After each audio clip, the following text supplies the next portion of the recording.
So we're going to get started, and first of all, we've got 3 strips here to make a decent sized tapir, but again, go for whatever size you like really, and don't be dictated by the colour. Ignore me if you like. You go for a pink and white one, a red and white one, yellow and red, brown. Well, there's a whole rainbow of colours to choose from.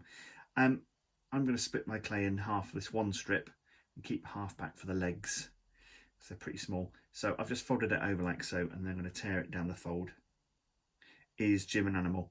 I suppose a bit like Pepperami, he's a bit of an animal. I won't say which bit though. So I'm going to put half of it to one side. My wife says I'm beastly, so maybe that. Actually, I tell her she's being beastly. So I'm going to take. Actually, let's see how 2 strips goes first. I may have unnecessarily done that, but we'll see how we get on. 2 actually is looking like it might give us a nice sized tapir. So squashing the clay up. Now the black is very soft generally, so this will make your hands a little bit easier. It's a little bit less work on the hands. And squash it up. There we go, we're cracking knuckles. Hunt knives. How you doing, Ed? Pleased to see you. It's always nice to have you in the afternoon. Ow. There we go. Cracking knuckles. I haven't obviously done my warming up exercises this afternoon. I'm just going to move my phone out of shot there as well, so I don't get the kind of meta world within a world thing going on. And we're going to make the whole body section of our tapir and the head into one, and then we'll put ears and legs on later on. So not quite the same as yesterday's, when we pulled everything out of there, out of one shape. And the response to the Fennec Foxes was absolutely brilliant. Really, really brilliant stuff. Some beautiful sculpting there, team, as well. It's nice to see that some of you really spent some time there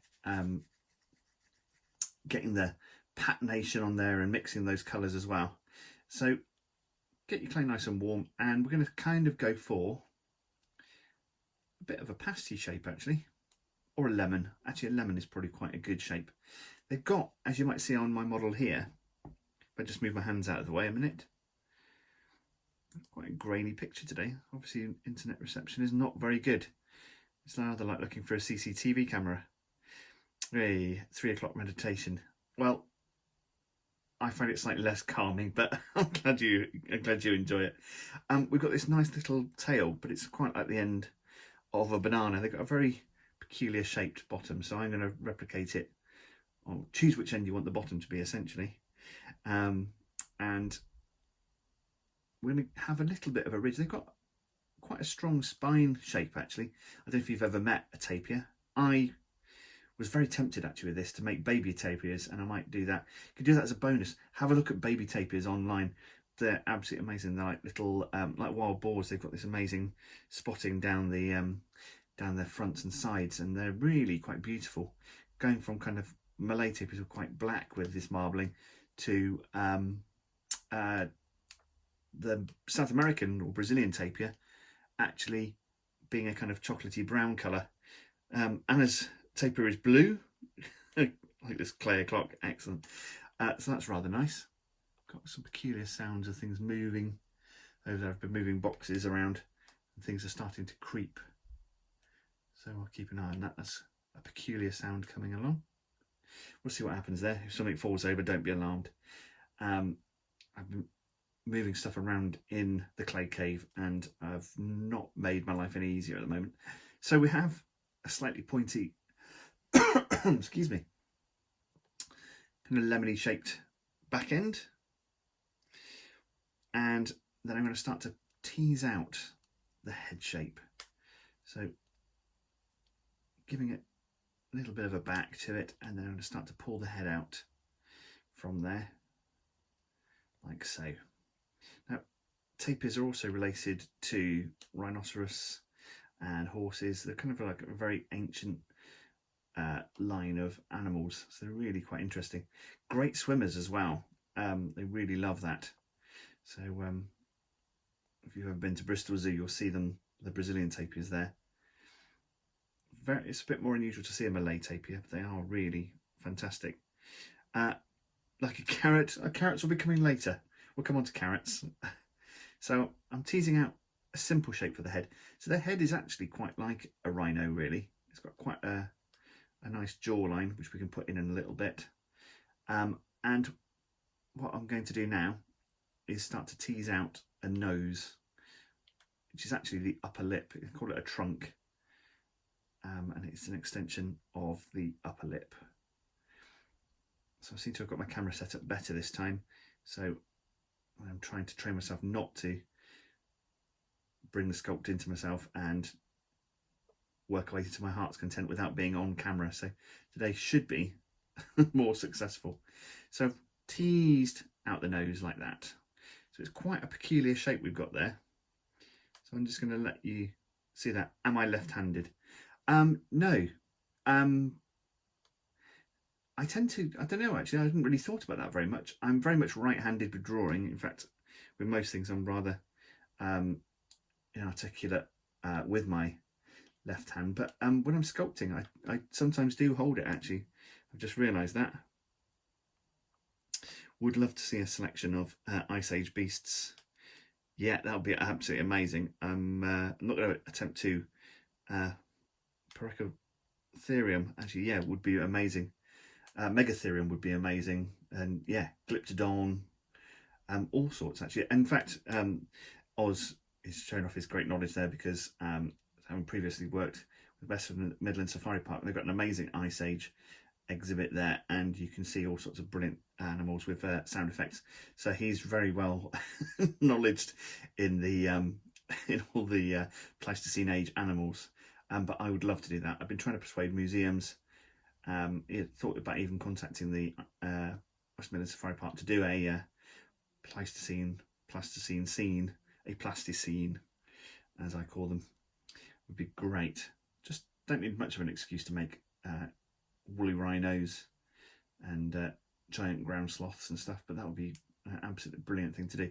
So tease out your trunk, give it a nice face, and you can spend a bit of time getting that nice and smooth.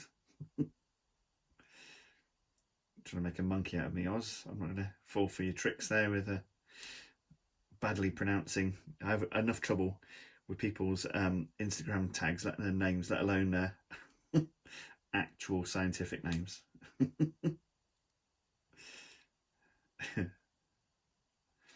So just making sure you've got a nice shape going on. Oh, there was something moved there. I think it was a bit of plasticine. I've moved some packs of plasticine, so they still seem to be on the move. But yes, there we go. A nice simple shape. Looks a bit like a hanging fruit. Perhaps it's a black pear, a kind of black citrus fruit or something. I've kind of got a stalk, and you can move the trunk around and decide where you want it to be. I'm actually going to use a Watson number 2. I'm going to hit my bear with a tool. They don't feel a thing, it's all right. And I'm going to put a bit of a mouth in as well. Now they have a kind of, if I try and show you a bit closer to camera, I'm going to have to wait for the camera to catch up a second. Let's see. You can see I've got a kind of, it's got a lip, quite a pouty face actually. Still waiting for carrots. They're coming, the carrots will be coming. And there we go. And you can see that nice lip there and the jawline. Tiny little eyes. They've got very small eyes and they're nice and brown. So they're a nice contrast against the black as well. So just so you can see that, and then I'm going to go back to my sculpting because I want to kind of crack on with this really. There we go. So yes, in my excitement yesterday, I forgot completely to announce the competition, but I think if I do a little video for you, it'll better explain what we're going to do. I'm quite excited by this. But as I say, you'll be able to win some packs of plasticine. You get to suggest your own animal suggestion, and I might even throw in a sculpt as well. So quite a nice little prize. So do tell your friends, unless you don't want them to obviously win that. Oz has ordered a couple of these lovely tools. So this one here is buffalo horn, and this is from George Watson. So What George 88, and this wooden one here is the Watson 1. He hasn't called them those, but I like to give them titles. So there we go. And they're both really nice for sculpting. So I'm just making sure I get that mouth in there. And then again, with a tool, you can always just soften the lines afterwards as well. Cocktail stick would do this, or paintbrush. You could even do it with a pencil and draw it in as well. As I say, the Fennec Fox actually was a really pleasing one and a nice technique as well. I hope you enjoyed it. And that's quite therapeutic, that thing of pulling the shapes out. There we go. So I think we're kind of getting there now. Again, just to show you the shapes. I'll let the camera just catch up so you can see that. And they're really lovely to sculpt, tapirs, really pleasing. They're very oily, real tapirs as well. They've got almost like a natural sun cream that they exude. So certainly the South American ones are rather greasy. It's one of my very first animal experiences, early animal experiences at the Cotswold Wildlife Park. And it's a beautiful place to go. And they had South American tapirs, and you could lean over and stroke them. And they're really, really quite greasy. I'm going to tease a little bit of a chin now. So I'm using my thumb to get in there and do that. Fennec dog, Abby, sent me pictures of her Fennec Fox and her boys as well. And hers was certainly more on the kind of friendly dog side, but equally cute as well. But no, there have been some absolutely brilliant ones, and the Pokemon Red and Yellow one as well was Cyril Sneer tapir. Could have been tapir. I think he was an aardvark. I think, apparently, I'm not entirely sure. I think he was more aardvark. Especially if you've ever, well, you're not as old as me, many of you, but if you're a fan of the Pink Panther cartoons, there used to be a slightly dubious aardvark character in that, which I really, really loved. And he was a bit more like that. But yeah, it's got Cyril Sneer quality though. Used to love the raccoons. And I'm going to use my tool to put in a pair of nostrils as well on the end. Just give it a bit of character as well. There we go. Now, because we've got nowhere to go with the, they've got very smooth skin. The raccoons, well, there were raccoons in the cartoon, but Cyril Sneer was definitely not. And he had his pig henchman as well, the little piglet henchman. So, yeah, but he had, I can't remember, his Cedric Sneer was his nephew or his grandson, who was mates of the raccoons as well. It's a great theme tune as well. There we go. So we've got quite an odd looking snouted fruit, the black lemon. Make sure you've got that nice tail on the back end as well. I'm rather pleased with that at the moment, if I do say so myself. Wasn't it an anteater in the Pink Panther? It might have been, but he had ears. That's the weird thing. So yeah, I'm not entirely sure, but he was great, whatever he was. I really, really love that character. Amazing design. There we go. And as I say, for the Pink Panther movies, the intros, there was the amazing Richard Williams, who passed last year. Amazing animator, did all the stuff for Who Framed Roger Rabbit as well. He did all the intro sequences, animated intro sequences for the Pink Panther as well. So just an amazing, amazing guy. I was very lucky to have met him a few times. Was it DuckTales? I think we're going down a rabbit hole. No, I think it was mostly ducks in DuckTales. I can't remember exactly, but again, a great theme tune. And Kate W. Squire says, I'm 9 and I know what Pink Panther is. Brilliant. Anna Radcliffe is quite persistent with the carrot request. Carrots are coming in just a second. We're going to do ears first, if you don't mind. Oh, I've really upset my pack of plasticine. It's creeping around there, making slightly unnerving noises. She's gone mental with the carrots. In a minute. Ears first. Let's get our priorities straight. So,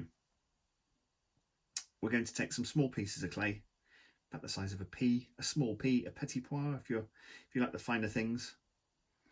And we're going to make a kind of, I start with the ball and then I've flattened it a little bit and then pinched it out to make that ear shape. Now I might employ the Watson #1, the wooden tool, to get in there to make a hollow in the ear as well. And I'm going to make a pair of ears to Count Duckula. He was an aardvark, embarrassingly. Can recite the whole theme tune. There we go, brilliant. Thank you. Count Duckula was amazing as well. Yeah, it's amazing cartoons to catch up on, actually. An archive of great 80s and 70s cartoons. Some were really terrible and incomprehensible, but there was some real gold out there as well. So there's one ear, and I'm going to make a second one. So again, start with a P,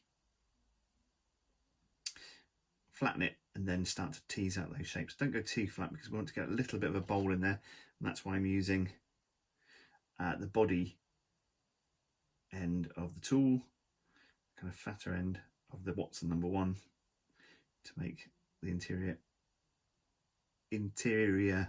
of the area. We're just shouting out cartoons now.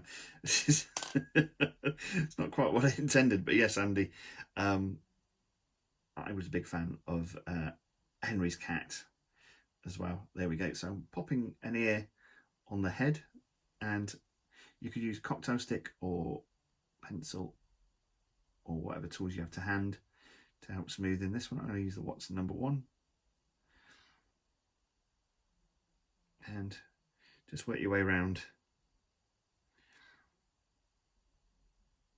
Henry's cat, yes, was a follow-on from Rhubarb and Custard and the 1980s British Telecom adverts with Busby as well. They're amazing form of technique. So animation doesn't have to be expensive. Bob, I think it's Bob. I've completely forgotten his name for the moment. I think it was Bob who was the name of the animator who did it. It'll come back to me in a minute. Used magic markers, so magic marker pens, to do all the animation. It was done on paper and really kind of quickly done as well. Anarchic. So I'm going to take some of that off because that ear is a little bit smaller. And Captain Caveman. Well, I was kind of looking a bit like that, Ed, earlier, and I've chopped all my hair off rather ill-advisedly, and my beard is about as short as it's been since I started growing it, which is, I found slightly upsetting really, to see just how small my chin actually is. But I was a big fan of Captain Caveman and would often run around with a stick hitting things, shouting Captain Caveman. There we go. So we're getting the ears on, and we're starting to, it looks a little bit like a kind of a clanger as well, doesn't it? It's got that similar snout. There we go. Lovely. So really make sure you've got those ears smoothed in and work your way around like so. You can take a bit more time over it than I am. Cavey wavy. Lovely. So I think we'll put eyes on in a bit. We'll put some legs on because the carrot fans are calling and they're demanding carrot action. So so let's give you people what you want. You all want carrots. So I'm going to take my clay. In fact, I'm going to take the other piece because that's more clearly split, and I'm going to split it down the middle, giving it a wiggle. So a bit like a Kit Kat, you've got 4 fingers, and I'm going to split each of those 2 halves in half again. So we've quartered it in effect. There we go. Carrots are plenty. So we're going to move on to carrots now. So we've got 4 equal sized parts of clay, and we are going to make some carrots. It's carrot time, fans. So again, my hands are very dry today, making terrible noises. So I'm making black carrots, and you can see it's rather messy clay. It's going carrot-tastic down there on the chat section on the bottom there, whatever that is called. I'm going to make 2 carrots the same for the front legs first. And I've come a cropper because I haven't actually got any wet wipes up here today. So I'm going to end up with a right old grubby tapir, which is a bit upsetting. So I might have to shave it later on.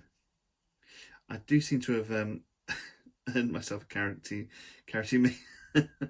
Yeah, who knew when you started out that, you know, carrots are going to be the curse and what people would be shouting at you. When I previously did a film for the BBC about Shaun the Sheep, it's when BBC started pioneering HD TV. Shaun the Sheep was the world's first HD animation, which and I was the team leader who made all the puppets, or led the team of people that made all the puppets for that. And alongside shooting things like Doctor Who and Being Human and a few other things, we were all interviewed different artists, people from Doctor Who, musicians and all sorts of stuff. So it's a really brilliant thing, and a 2-hour interview was then condensed down to about 90 seconds. And yes, I talked about keeping clay clean, and we make little razor tools and we shave the clay, and I was shaving pigs, and that's that's it. That's where it started, and people started calling me Pig Shaver. So after every BBC World Cup match and in that summer, and the before the match and the halftime analysis, they play this clip more often than not, the Shaun the Sheep one, and it became somewhat tiresome in that people would shout Pig Shaver at me. Said, don't you lot start again reliving the nightmare of being a pig shaver. So I've just kind of slightly drawn out the end into a foot. Now, tapirs are even-toed ungulates. So that means they have an even number of toes. So we're going to put a small nick in there. I might actually use a cocktail stick for this as well. So we're going to put a side toe on, and then 2 middle toes, and then an extra toe on the outer section. So very much like the evolution of horses, actually, they had a similar configuration before they actually ended up with 1 toe or 1 nail or 1 hoof in the end. But have a look at tapir feet. They're mad. Big thick nails, and you could put nails on as well. You could put some nails on these as well if you wish. That would look quite cool in white or in a creamy colour or a brown colour. That'd be a nice... Don't shout Pig Shaver at me, you lot. Should never have mentioned it. It's only myself to blame there, and the BBC. So there we go. Yeah. So there we have 1 leg. So that's going to be my right leg. So what I've done there is just pinched in a little bit with my finger. So when I put it on, it's going to attach like so. Lovely. Already seeing it start to come together. So I'm going to lay that on the side with the leg in the air.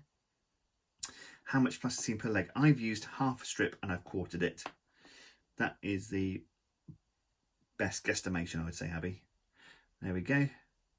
And with this carrot again, I'm just going to slightly fold over the end like so, and give it a press and round it off a little bit. And this is going to be the other front leg, which is going to be the left front leg. And again, 4 toes, so 1 slit on the side, 1 slit in the middle, and then 1 on the outside bit. And I am rushing this a little bit. I don't know why, we've got plenty of time. So there we go.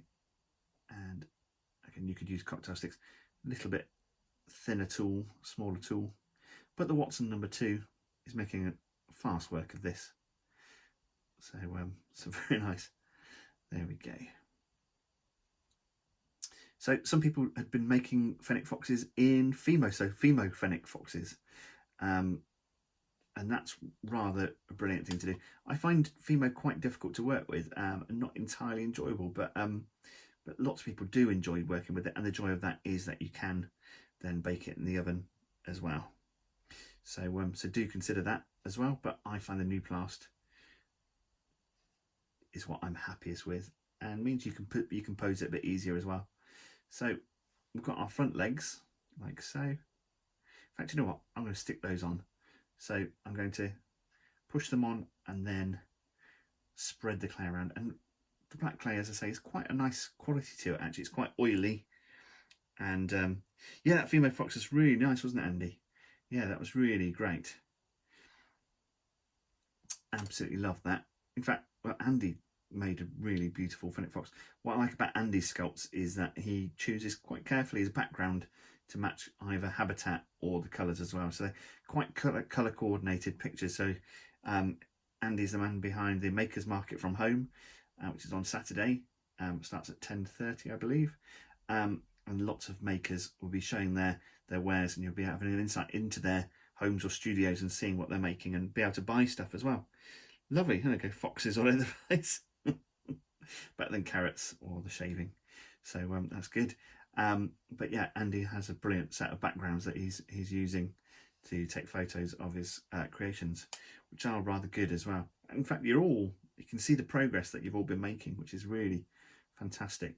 And to say, some of you actually just find it more relaxing to watch, so that's quite nice as well. Actually, it's the relaxing sound of my voice as we sculpt the plasticine.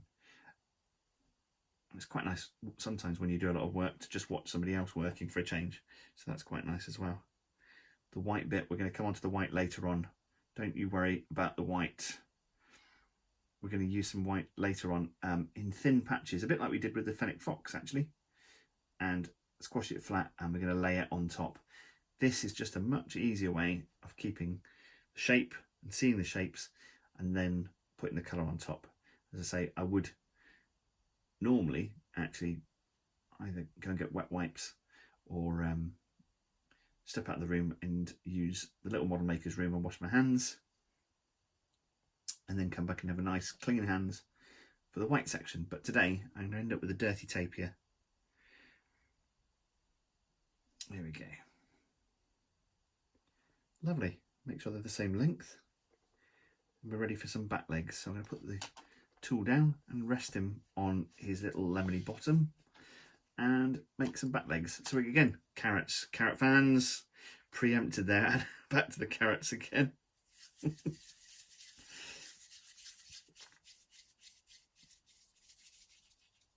I need to work out some way of eating and not getting burpy before I come and do this. Every time I do this, I have to stop what I'm saying sometimes and just let out a bit of a quite nana burp. Ridiculous. So there's one. And I'll make another carrot. So we'll match our carrots first and then move on to the next bit, which is the back legs, and I'll show you how to do those. And they're quite simple. So we have our two carrots roughly of the same size, and what we're going to do again is start with the foot and bend the foot over like so, but we're not going to put the toes on it just yet. So what we're going to do then is start to squeeze over, and we're going to I'm going to pick up my tapir and show you the back leg. In fact, this side is probably easier to show you.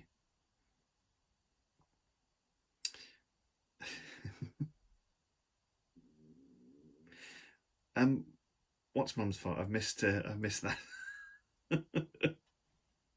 think I might have missed something, Marie. Lemony bottom? Is that Mum's fault? I don't know. I'll blame her for that. So I'm just showing you the back legs there, how to attach them. Lovely. So we're going to bend that carrot shape over and give it a bit of an elbow, because that's the knee really, I suppose. Oh, burps. Yes, the burps is Mum's fault. My mum has, our mum rather, that's my sister, has, yes, quite an amazing ability to take food and get quite burpy. Cucumbers make her very burpy for some reason. I don't know why that is. I've not had that passed on actually. I've got the ginger hair and the arthritis, but not the burps from cucumbers. Everything else makes me burp. So there we go. I'm sure she'll be thrilled to know we brought that up. So I'm going to put the toes on our tapir, like so. and you can pinch those out. And again, soften those lines with your fingers. Just roll the tool like we did with the cocktail sticks. And there we go, even toes. We've got 4 toes for this, as it's an even-toed ungulate. I think that's important.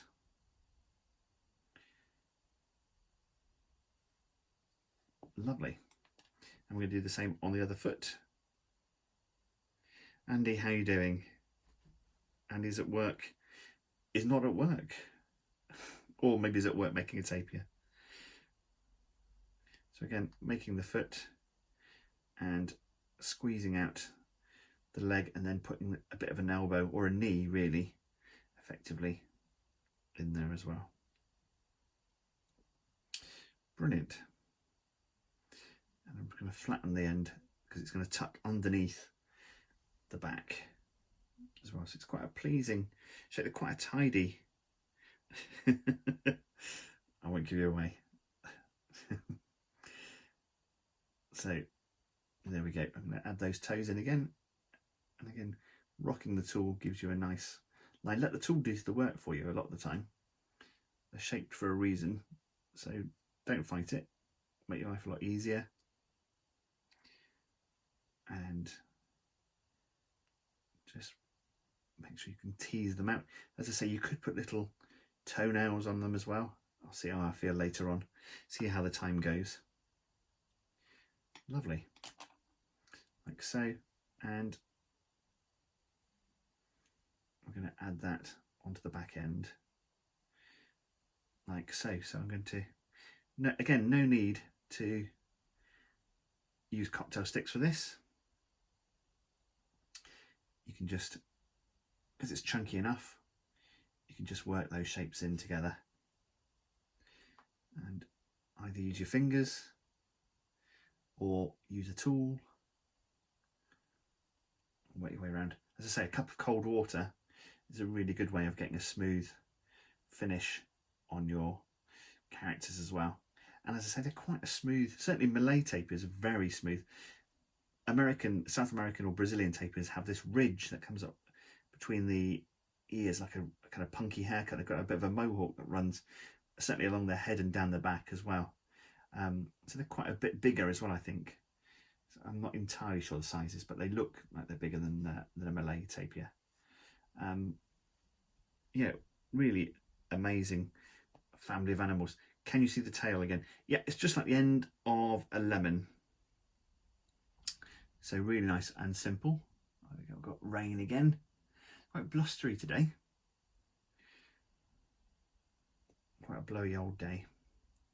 I may have gone a little bit big on the ears. I don't know. I quite like it cartoony though. So again, it's got a bit of that Cyril sneer look to it. So I'll show you from the side when I put the other leg on as well. I like to be busy while I'm showing you the shapes. And oh, thank you. I try and do a little bit of research on the animals I'm making, but as I'm quite a kind of fan of animals and natural history and things like that, I try and do, well, actually a lot of it's done from memory as well, but I do like to find some interesting fun facts along the way as well. So add an air of education to it as well. So that's the idea anyway. Lovely. So as I say, tomorrow is the exciting prospect of making hammer and tongs, and as I say, we will be talking to my good mate Alex Pole, the blacksmith, who has taught me how to make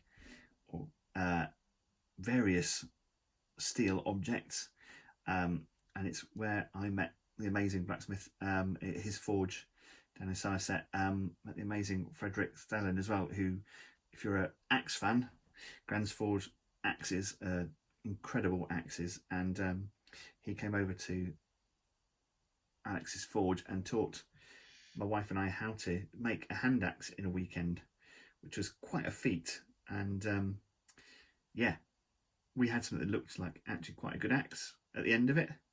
And yeah, and we talk quite a lot about the plasticine qualities of heated metal. So we're talking a little bit about things plasticine and steel tomorrow as well. And all of that while we're making hammer and tongs.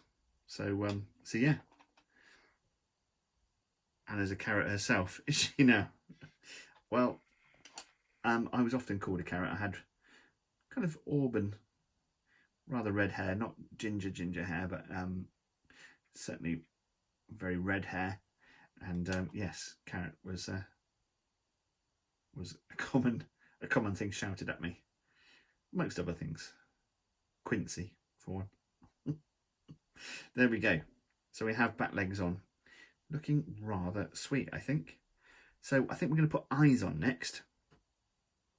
Now they've got little beady eyes, so you could put a little bit of a brow in. They've got quite a nice brow actually, so I'm going to put my finger in either side of the face to add a little bit of a socket and a little bit of a brow. And that just helps to add a bit of character, and it's adding a little bit of naturalism in there as well. And I'm going to take the pencil and I'm going to poke in the face. Okay. Sorry, I do apologise. Sarah's got better knowledge than me. Look at this. They are actually odd-toed, 4 at the front and 3 at the back. Okay. Well, that's quite a revelation. I've only seen their front feet properly, so you could put 3 at the back as well. There we go. Well, I'm learning as well. That's really brilliant. I'm going to look more into that. That's absolutely brilliant. Thank you, Sarah. That's really interesting. Absolutely amazing. Lovely. Do you know what? That makes a lot of sense. I was looking at some pictures on the internet, and it showed, unfortunately, 2 severed feet from a specimen, and there was one that had 4 toes and one that had 3. So that would make a lot of sense, actually. Yes. Love it. I love that fact. That's great. But does it mean they're even overall? Don't know. Maybe. Now, as I say, I don't have a wet wipe with me, so I've got a bit of cloth there I can wipe my hands on to get some of the worst of the black clay off, but I'm going to add a bit of brown in just a second. Just don't know what to believe anymore. I know. Well, you know, every day's a school day. And Kate, the Blue Squires, is a fox. Lovely, the carrot and the fox. Fantastic. Lovely. Well, I've got some of the black clay off, so I'm not going to end up with too grubby a tapir. But, you know, they're animals that live in the wild, and I'm sure they get dirty as well. Lovely. And I'm going to add some brown for the eyes, so very small eyes.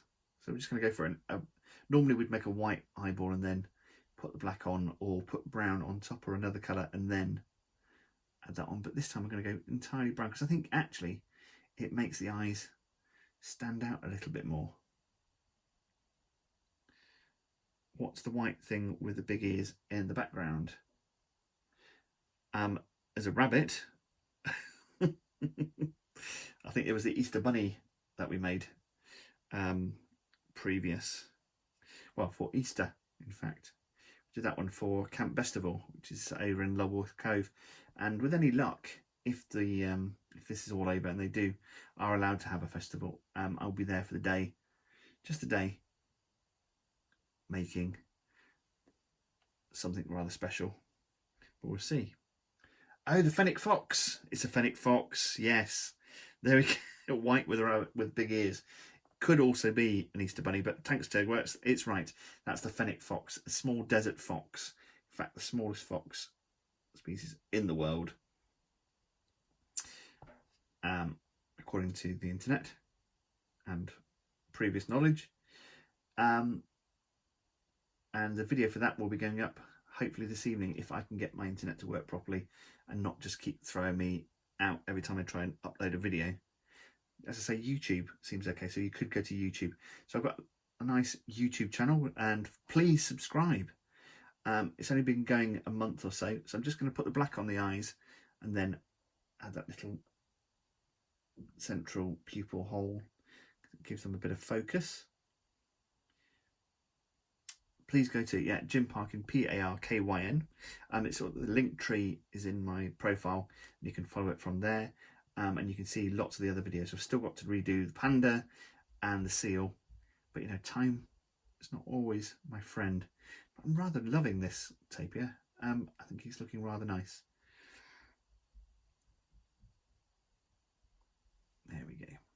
So we're going to add the white bits now. So this is going to be interesting.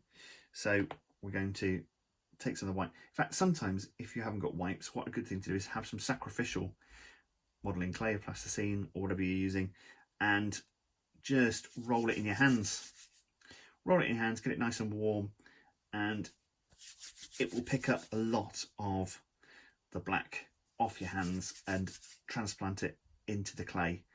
And you can use this later on for something. So you could turn it into a light grey or mix it with something else as well. That's absolutely fine. Lovely.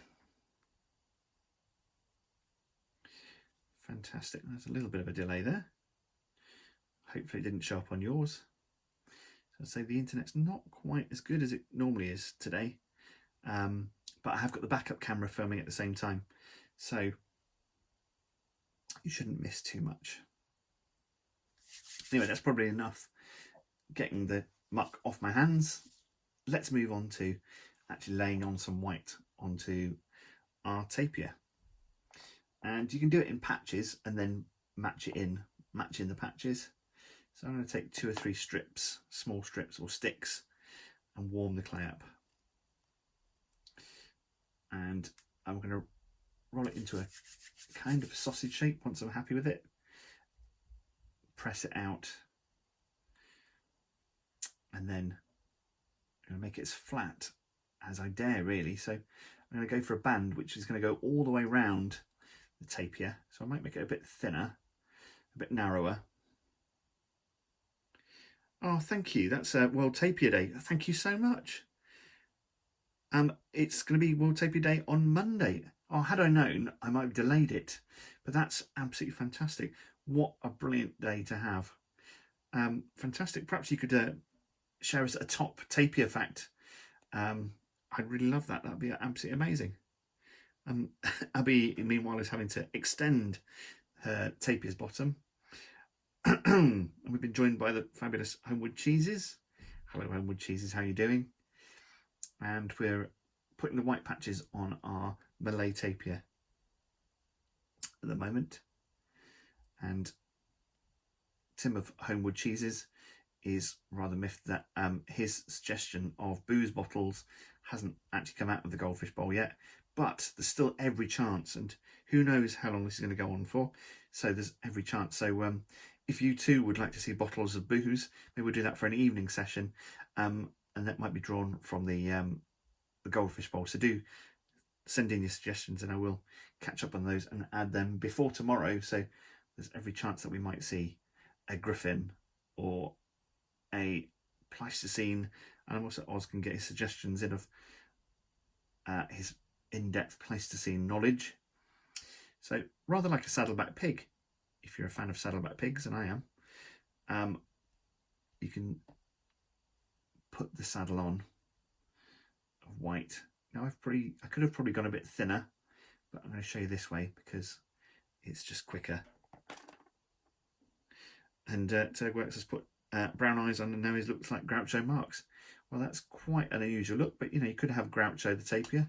That would be nice. I'm just going to finish off that little bit of sculpting on the front leg there that I failed to do.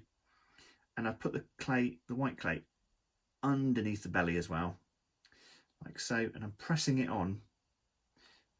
It's not too grubby at this stage. And then you can spread it around. Phoenix again, there's been a few phoenixes suggested, so I shall add that. I think that might be our 4th or 5th phoenix. So if there is an animal you particularly want to see, tell your friends and suggest to me what you'd like to be made. So tomorrow is not an animal. It is, as I say, hammer and tongs. It can be a fantastic beast of some kind. Not one from the J.K. Rowling, because we don't want to get into any bother with trademarkable characters, but anything from ancient history like that. We had some Minotaur suggested and all sorts. So I'm just slightly spreading the white clay, like so. It's going to be a little grubby, but that's okay. And just pushing on the white clay there. Hedgehog, please. Lovely. Louise Fox says, my son would like a dinosaur, please. All very polite. Excellent. Would you like to ask him which dinosaur? I made a T-Rex last time, so I went a bit Route 1, which I'm partly ashamed of, really. I would have liked to have gone for something far more obscure, but I'm aware that, you know, it's not all about me, apparently. It's not. Could I add a blobfish to the bowl? Do you know what? I would love to do that. And as I was saying in a previous show, I think if we had demons like in the Northern Lights, Philip Pullman books, which are amazing, I'm afraid I think the blobfish would probably be mine, and I'd be trapped on the bottom of the ocean in a diving bell, probably like a Victorian style diving bell, unable to go anywhere at great depth, and have to spend all my time living like that. A T-Rex. We've already done a T-Rex. In fact, the film is on Instagram and on YouTube. Unfortunately, it got cut off on YouTube Short, so I've just reloaded it today. A fun fact: tapirs are known as gardeners of the forest and disperse seeds in the poo from the plants and fruits that they eat in the wild. Absolutely amazing. That is a true fact from World Tapir Day, and again, it's a fun fact and contains poo, which always makes me happy. So really, thank you for that. Spinosaurs, we'll add some Spinosaur in there as well. Absolutely fantastic. And tapirs, rather like hippos in their habits, if you see them in a zoo. Oh, pterodactyl then. Absolutely, I will forgive the spelling. It's quite understandable. Yes, tapirs, when a fresh pool of fresh water, really love to just go in there and immediately poo in it and make it their own as well. It's kind of claiming the whole thing as theirs. Andy says, thanks, Jim. Gonna make a T-Rex after I finish my tiger. Amazing. Smorg from The Hobbit, please, Lucas. Well, we could do a dragon, and it could be close to Smorg, but nothing too trademarkable as well. So we're trying not to do too many characters from films, but a dragon is a very good suggestion. Actually, I'd love that. Lovely. Right, we're really running out of time, so I'm just going to wrap this bit of white around. Otherwise, we're going to get cut off. Anything up over an hour, and it stops play. So I'm just wrapping this around really quickly to show you. I've had a really nice time. I've lost myself in poo stories from tapirs and just having a nice time sculpting. Hopefully you have too.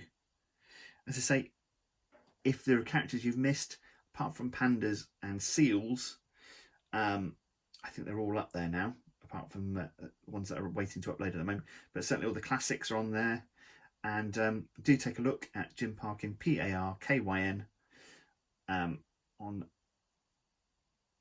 YouTube. I forgot the words there. And have a look at my website. And if you'd like to give me a bit of support, there's an option there to buy me a coffee if you wish. I don't expect you to buy me one, but any support would be gratefully received. I make no money off this, and I'm not asking for any money. Well, I suppose a bit of support. Or just tell your friends, like Tapir, the Tapir people for World Tapir Day have, and spread it so we can get more people watching and sharing. So there we have a slightly rough-bottomed Malay tapir. There we go. I'll tidy that up later on. Hopefully you've enjoyed it, and as I say, remember those hashtags.